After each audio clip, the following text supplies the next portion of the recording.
Have you ever felt like every conversation you're having with your spouse leads to arguments? What if I told you that there are simple ways, to stop arguing and actually start communicating? In this video, I'm going to be sharing with you secrets that have, transformed my marriage, that have kept my marriage for this past 7 years, and I feel that it can help your marriage as well. So please stick around as we dive into this video. So I want to address something that affects a lot of marriages, which is conflict.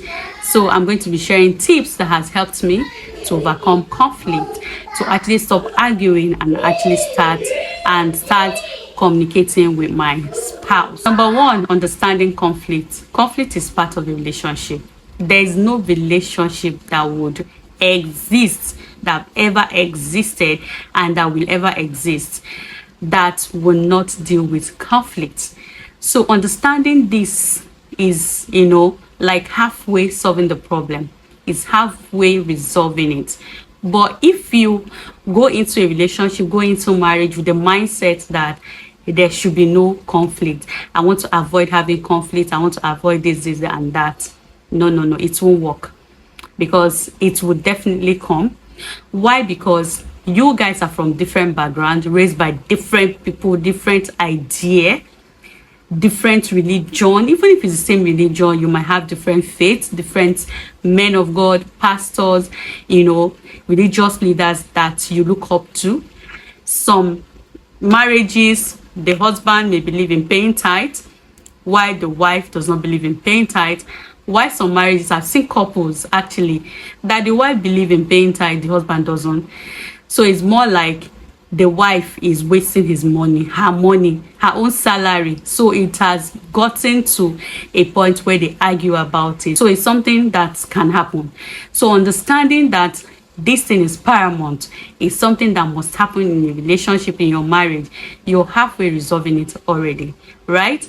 So conflict is part of relationship. We need to understand that first. For me, when I got married, of course, it started off sweetly and all of that. I think one of the things that I can remember vividly that actually caused the first beef, let me use that word, the first misunderstanding we had was when I got pregnant. We didn't date, my husband didn't date, we went into courtship. I've always said that in most of my videos. So if you've been watching my videos, you will know that I've said this countless times. We met and we courted. 6 months we got married, right? So we didn't even get to know each other properly. And the moment I got married, that same month I got pregnant. So a day he was making Indomie and I had eaten something earlier, right? And the day before, the previous day, he made Indomie to my taste. I told him how I wanted it and he made it for me and I loved it, I ate it. So he was making his own Indomie with the mind that his wife had eaten like I've eaten already, right? I saw him cooking the Indomie, but I didn't communicate to him that, sweetie, please, this is what I would like to eat the Indomie with you. So make it the way that I would love, right? If I had told him, he would do it, trust me.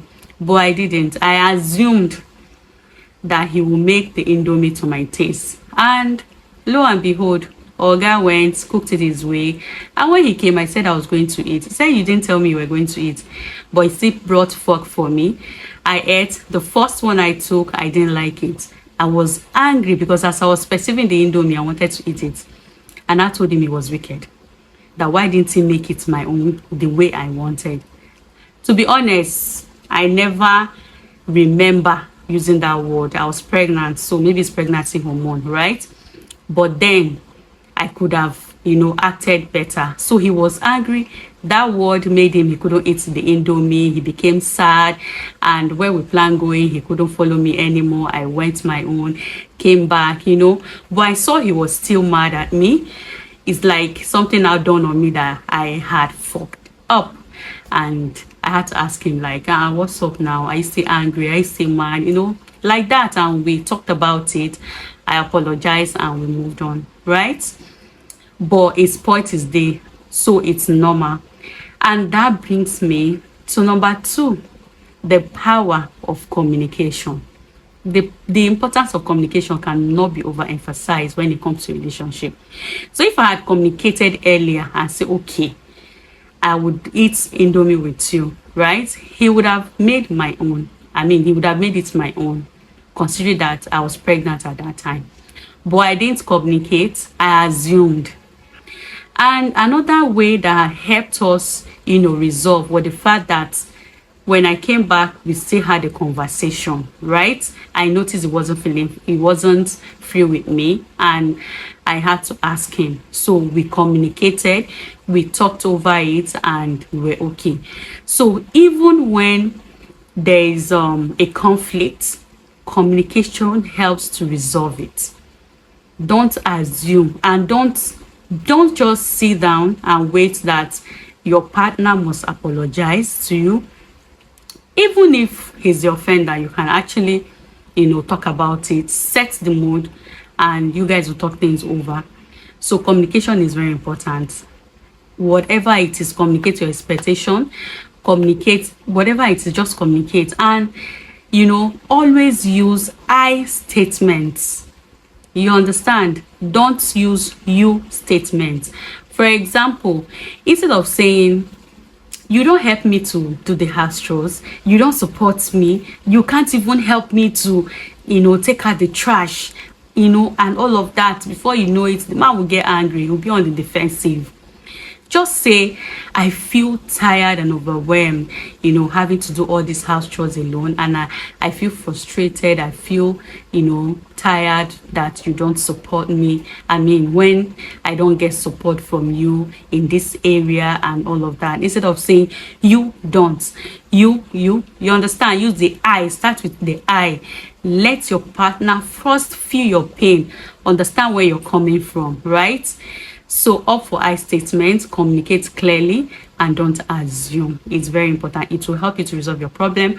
Your conflict. I've been practicing it and it's been working so well for me. I'm not perfect, but I've been practicing it and it's been working for me. Yes, sometimes I fuck up, but then I still know that 90% of the time I've been practicing and it's working for me. So you can try it as well to work for you. 3, active listening. Listen, it's very important to pay attention to your partner's needs. Put them first. Listen to them when they talk.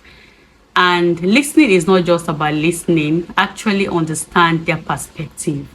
So actively listening is not just by just keeping quiet. Having eye contact when your partner is speaking, to show that yes, you're listening to them, you're understanding what they're saying. It helps to resolve conflicts. When you listen to your partner, it will help you to understand what they want, their perspective, and every other thing. So it's halfway solving the problem when conflict arises, and it can also help to prevent some conflicts from arising as well. Number 4, this one is very important: finding solutions together. When you have communicated and you have listened, the next is what? Finding solutions together. Work as a team. Don't work as an opponent. Ask your partner what works for them. How can you help, to support them better? When you work as a team, you give no room for devil to come and sow a nasty seed. So working as a team will help you to conquer every challenges. So please start working as a team and start working as an open. There are partners, there are couples that are like opponents.